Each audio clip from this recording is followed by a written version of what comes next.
ما هذا؟ ما الذي حصل؟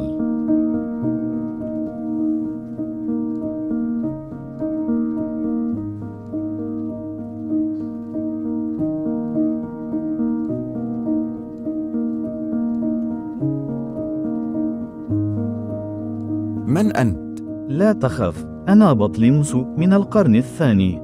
ماذا تفعل هنا؟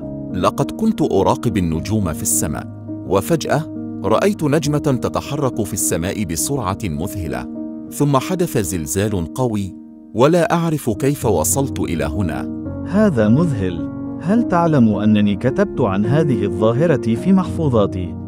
لا، لم أكن أعلم. هل يمكنك أن تخبرني أين هي محفوظاتك؟ إنها هنا، انتظر لحظة.